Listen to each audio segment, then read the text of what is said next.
Hey guys, it's Amy at Zoe Beckett. I'm going to do my weekly reading update, or I'm going to try, for actually the last 2 weeks. But this is April 28th, 2024. So I am still sick. This has not gone away yet. I don't feel as bad as I did. It's been fluctuating.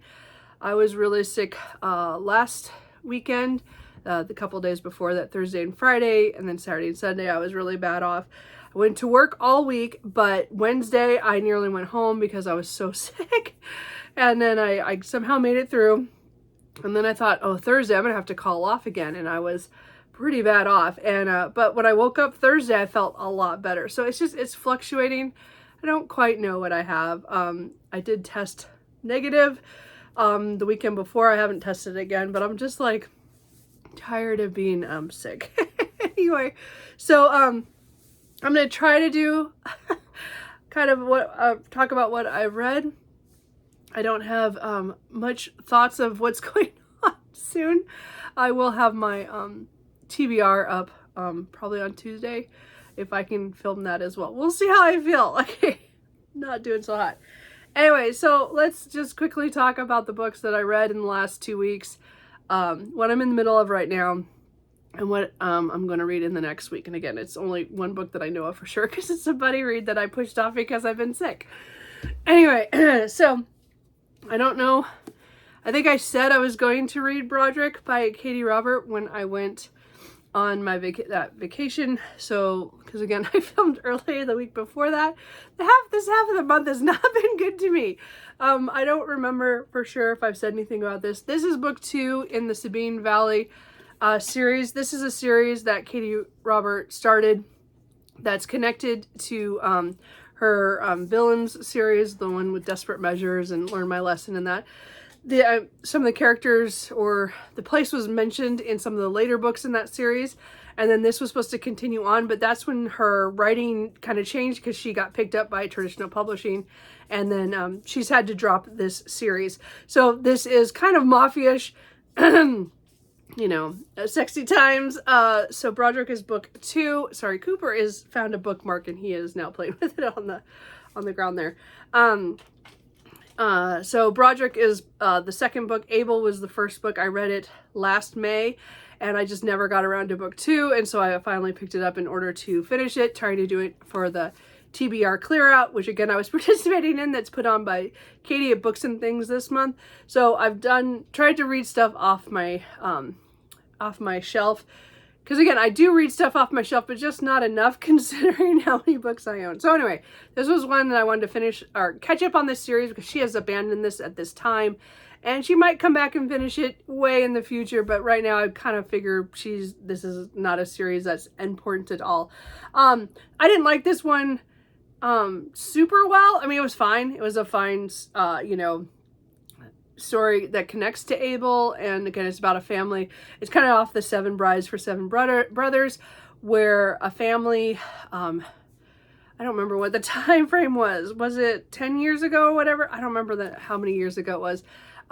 They were attacked pretty much in their stronghold, and people died, and as their father did, and then the brothers all left with who they could, and they have been plotting to come back to the Sabine Valley and take back over their area that they were in charge, that they were, you know, the leaders of.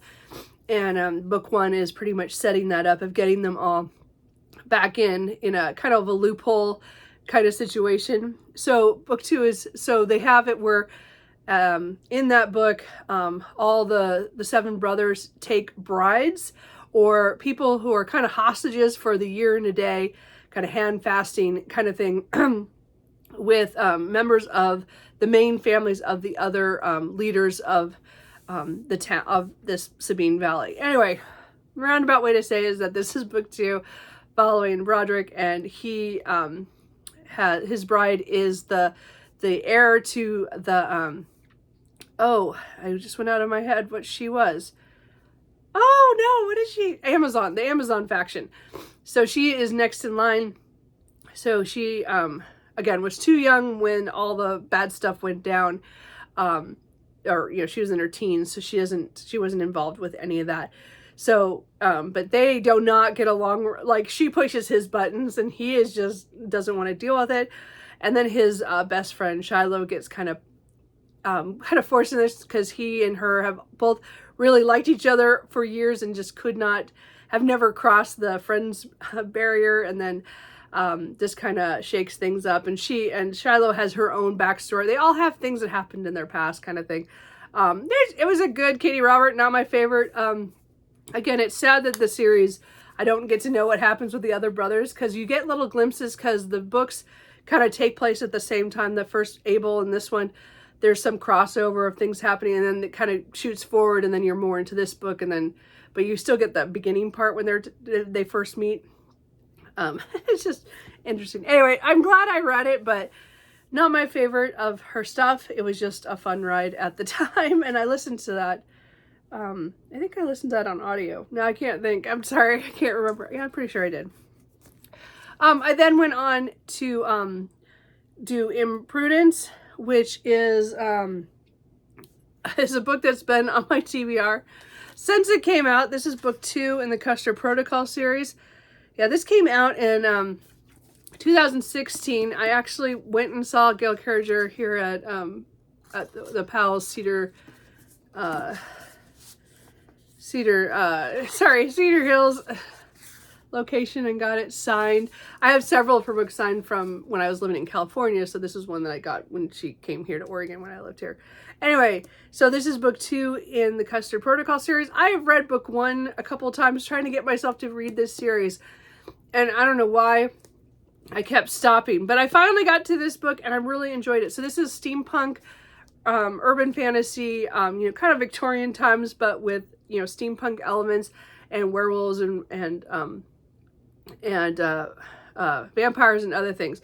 So this kind of continues on from Prudence, because we are following Prudence and her friends as they are in the first book, where they go off on some of a kind of a mission, and then this has an aftermath of consequences of what happened in that book, of decisions that they all made, and also what happens to her kind of status because of what happened in the first book. So this was really cute. I really enjoyed it. Again, I love Gail Carriger's books. I love the Parasol Protectorate are still my favorite of the series, but I really did enjoy continuing on with the Custer Protocol series. So I will be continuing to book 3, hopefully next month. We'll see what happens. But I did continue on with some of the other novellas in her series, because I've been putting them off. I'm trying to read everything she does in publication order, but I went on this, I stopped reading her for 5 years, and I don't know why. I've collected all this stuff, so I'm trying to catch back up on it. And this year, I'm hoping this is one of the series that I get caught up on and try to catch up in all of her backlists that I haven't got to, because there's another series not connected to this that I still have 2 books I think I need to read. Anyway, I really enjoyed this, and I'm glad I continue that, and I will continue on to Competence, hopefully in the next month or 2. But I did go on to read Romancing the Werewolf by Gail Carriger. So this is, it says it's a supernatural society novella. So it technically takes place between Imprudence, and then it's the next one in the timeline of the whole Parasol Protectorate, all the whole series. So this is following 2 characters from the main series, the Parasol Protectorate series, but you've seen them also in the Custer Protocol series. So this is not a book you can read just on its own. It's a cute second chance-ish kind of romance about 2 werewolves, and one of them has now become the alpha, and his beta has come home after certain things that happened in the series.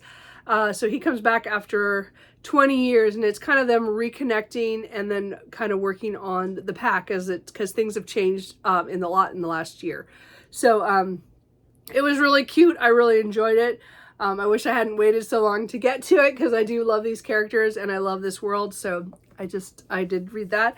And then I went right into How to Marry a Werewolf by Gail Carriger, which is another of the novellas in this series. This one is a claw and courtship novella. So she named some of the series, but this one is technically connected kind of in the same series as Romancing the Inventor, which happens earlier in the timeline. And then this one takes place after that, after Romancing the Werewolf. So this one is also about Channing. I love this one. This was so cute. I didn't expect to like this as much. I really, really enjoyed this one. Channing is a character we've seen throughout the books. And just some of the things, he's one of those grumpy characters. You know, he's like really gorgeous. This werewolf, he's like super blonde and, you know, just a white wolf kind of thing. And then he is just, he meets this American who is kind of banished because of something that happened to her that kind of ruined her for Boston society. So she's kind of sent over here, sent to England as kind of a punishment, but to get her married off to a werewolf, because that's all she's good for, is what her mother says, which was horrible. Anyway, but I just adored Faith. I just loved her because it was her trying to find her way. And then Channing is just funny.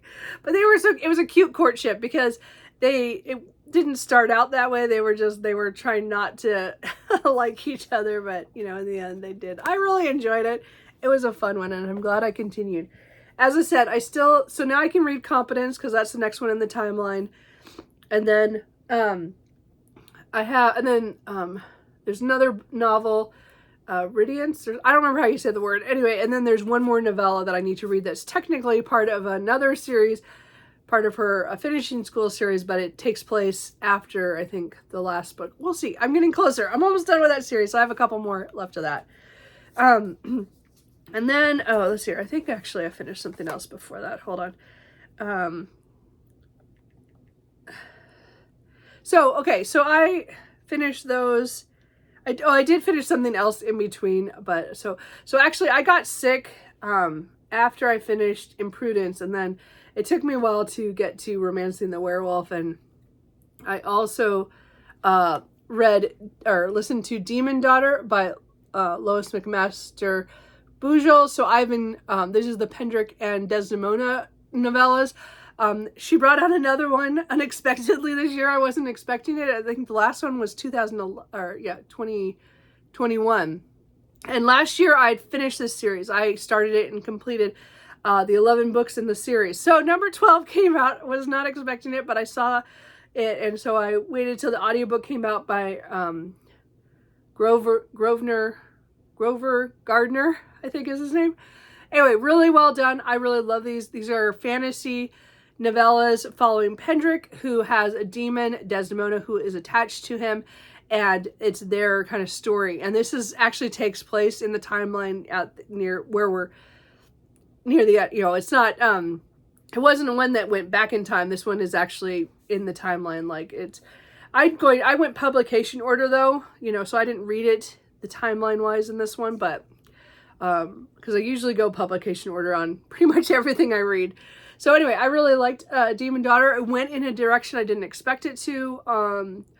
After a certain point, I knew kind of where it was going to go in the end, but in the middle part, I wasn't quite sure what was going to happen with this one, because it has to do with a young girl who is found washed up from being on a boat, and she has a young demon attached to her, and it's kind of the story of what decisions were made for her. And I really enjoyed this one. It was, as I said, it was one of my favorites, I think, in the series. I did like it. I did like it a lot. So and then I don't have my other the copy of this, so hopefully you can see this, but I did have a manga called how does it say? Yakuza's Guide to Babysitting. So this manga was really cute. It's by Sukiya, translated from the Japanese by Jenny McKeon. So I got this from the library, and it was really cute. It was like it was this, you know, the kind of mafia-ish in Japan, and they he has this one guy, which I can't think of his name right now, and of course it's Kirishima. Kirishima is kind of like the bad boy, kind of the one who is kind of brutal in a lot of ways, but he's also has kind of a different kind of softer side to him that he kind of hides. But he is the kind of the bad boy, kind of the one who takes care of business, and he is asked to be the babysitter or the guard to the leader's child when she comes to live with him. And she's pretty young, you know, but she's she's kind of off-putting because of things that's going on between her and the leader and her mother. And then he is kind of put in a position to, you know, look after her. And then it's just sweet. The first book was really interesting. I liked it. I will continue. I have asked my library for the second one. So that's good because I haven't found many manga that I've been really interested in recently. I don't know. There's just something. I'm in a weird mood with manga that it just has to be kind of fun for me right now. So we'll see. Anyway, I know the next couple of them are already out, so I can get them from the library. I'll just wait for each one. So I'm just next in line. We'll see when that happens. And then I did finish What Feasts at Night by T. Kingfisher. I think I finished this just a couple of days ago. So I don't know, what day am I on? I don't know. See, I've lost with being sick. I don't remember what day it was. It was probably Thursday, I think. Anyway, so this is the second book in the Sworn Soldier series. I finally figured out what it was called. And this follows Easton, who is the main character of What Moves the Dead, which I really, really enjoyed. I bought this kind of on a whim. I probably should not have bought this. I sort of just got it from the library because it was expensive for this little hardback, but whatever. So I was like determined to read this fairly soon, even though it's taken me a couple months since it came out, I think in February. Anyway, so this is following Easton as they and their his what do you call it? His man is I don't know what you call it. My brain won't think. Not his helper, you know, his valet kind of thing. And they're going to their hunting lodge that they had inherited a long time ago, but don't go very often. And when they get there, they find that the caretaker who hadn't answered their messages has passed away. And there's something kind of weird going on. The village is kind of weary of telling them what exactly had happened. And one of the characters from What Feast are, because these two are both from What Moves the Dead. Also, they had another character from that book show up, and it was just so cute. Anyway, so they're at the hunting lodge for a few ways, and then things just kind of go downhill of some people getting sick, and then there's kind of a twist to it. So I don't want to say too much. It's too short to go too much into it. But I really enjoyed this. I didn't like it as much as the What Moves the Dead, but I did enjoy it. Like I thought it was really interesting the way it went. I wasn't sure. I wanted to hit the main character going, "Hey, wake up. This is what's going on, obviously." But I think again, the character is telling us the story as it happened or how it happened, not, you know, looking back and saying, "Yeah, I should have known that wasn't or that was what was going on." So anyway, that was the only thing I found kind of you wanted the character to do something else. But I liked the way it went. It was different. I didn't expect it, and I liked it. It was just a fun ride. It wasn't, again, not my favorite Teen Kingfisher, but I did enjoy it, and I did read it. So at least I read one book that I pre-ordered this year. And then the last thing I finished, I think I finished this on Friday? Thursday or Friday, I don't remember. By then I was kind of in and out being sick. I don't remember what day I'm on. Was The Fake Mate by Lana Ferguson. So this one I started before I went on vacation 2 weekends ago. And then because I was on that vacation, I kind of stalled out because then I was listening to audiobooks, and then I got sick, and then I just this one had been a casualty of the vacation weekend, and then I just didn't get back to it. So I finally got back to it, and I had some trouble with this one. So I don't know if this is an unpopular opinion or not, but this was not my favorite. I really enjoyed the characters. I did. I don't think I had a problem with the writing. I think there were some plotting things I didn't enjoy. I didn't really like her world building because it's very slight. This is very much a contemporary romance with just kind of a paranormal element just kind of shoved in there that didn't work all the time. I did love the fact that they were werewolves who were working at a hospital. He has just been outed as an unmated alpha, which in this world is a bad thing. They have a lot of stereotypes saying that they're kind of crazy and they can get really violent. And then she is an omega, and she has been hiding this fact from most people that she knows, just because there's stigmas as well as that, because, you know, get an omega and an alpha together and, you know, things are going to happen. And again, this has nodding. So, you know, anyway, point is that this was very sexy times, very much. That was the front part of this, is that they decide to fake date to help. She wants to get out of all the bad dates her grandmother keeps sending her on, and he needs to show that he's mated so that the hospital board doesn't fire him, even though he's been working for 10 years and not having to do this. So there's a lot of stuff in here that was good, and I liked mostly their relationship.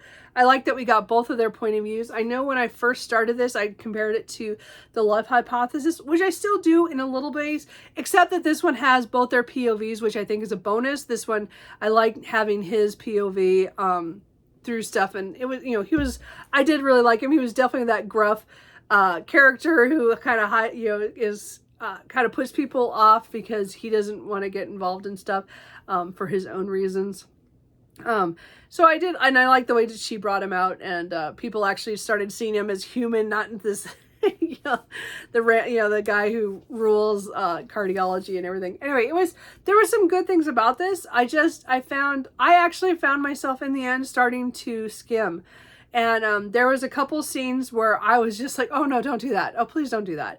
And when one of the sex scenes I totally bypassed, not because I just didn't care. I was so mad that what location they chose to do it, that I refused to read it. I was like, I'm not reading that.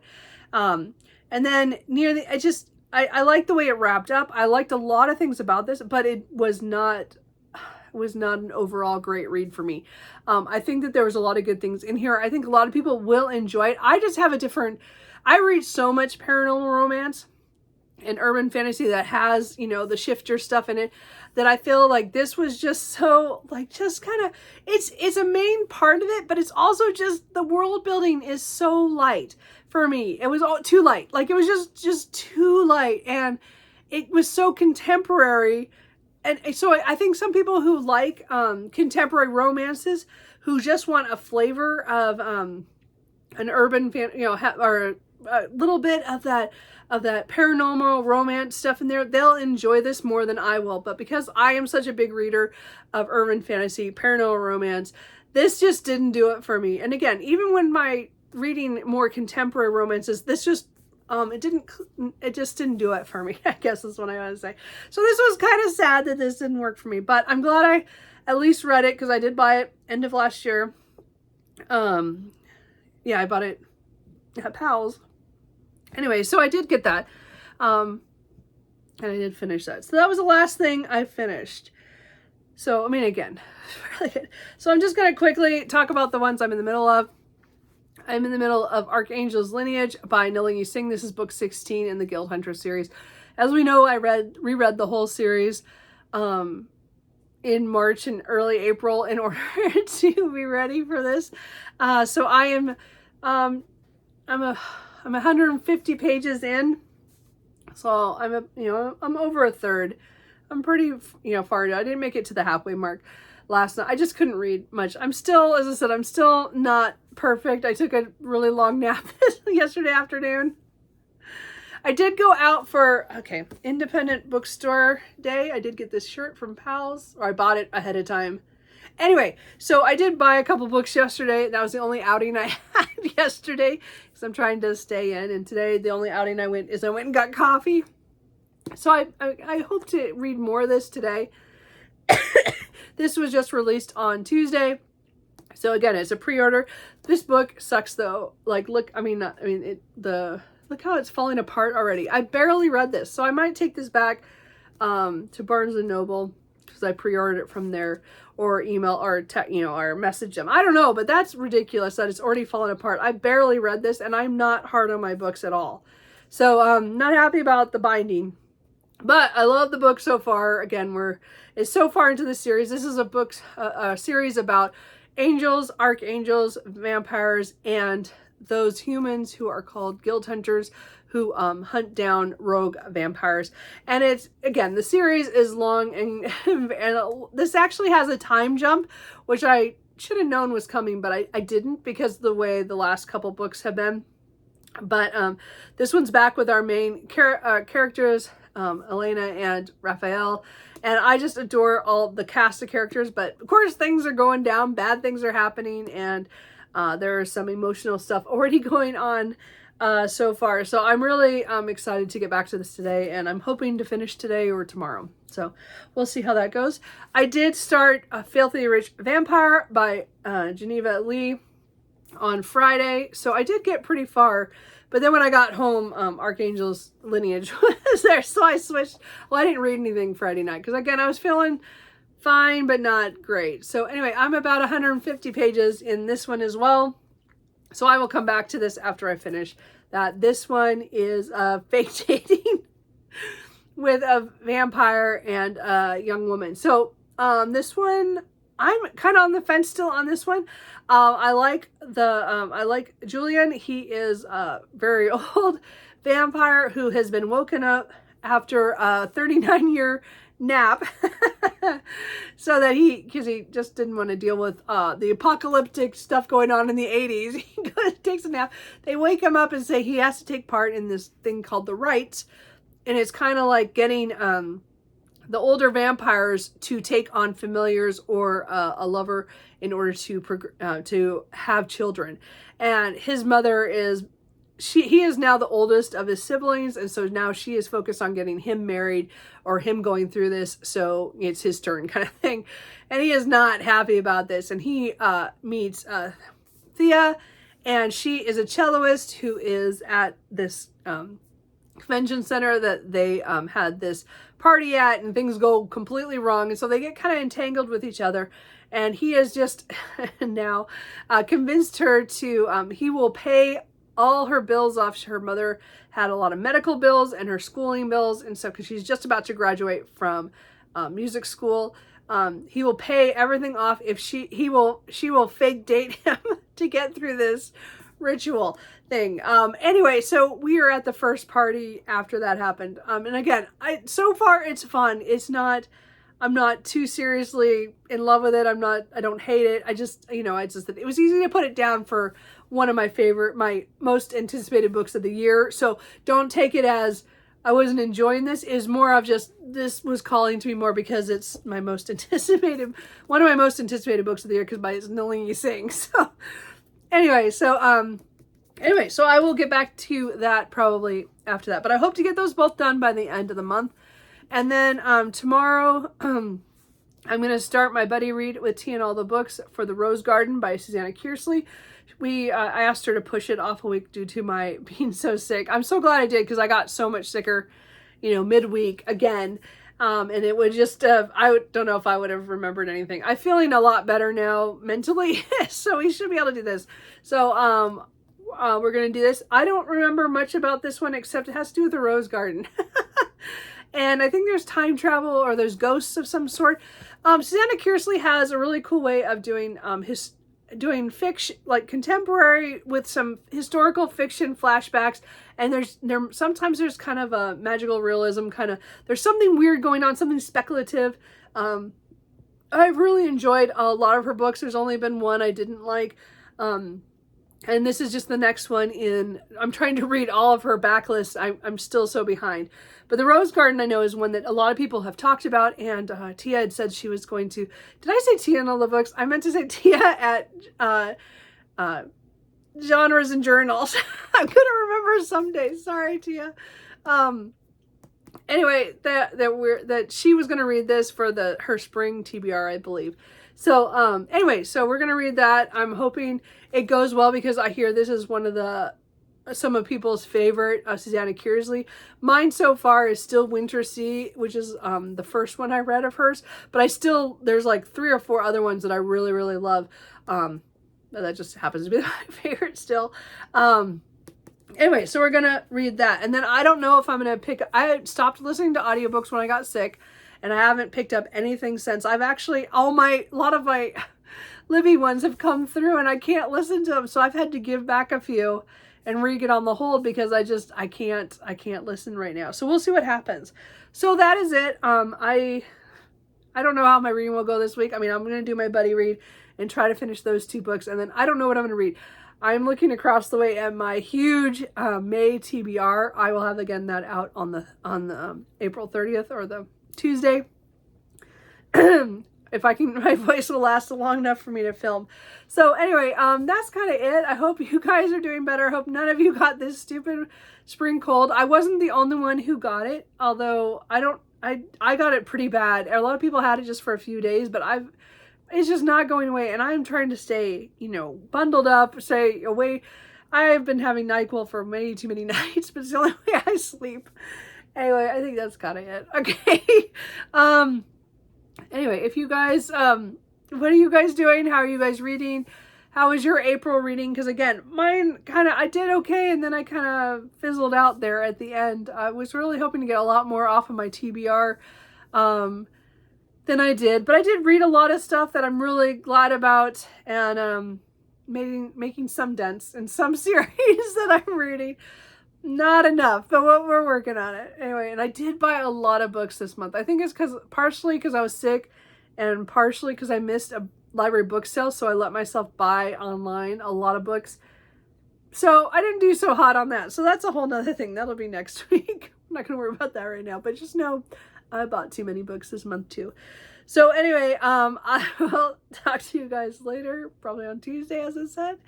And that is it. I hope you guys are doing much better than I am. Or if you're sick, I hope you're feeling better. And I will talk to you guys later. Bye.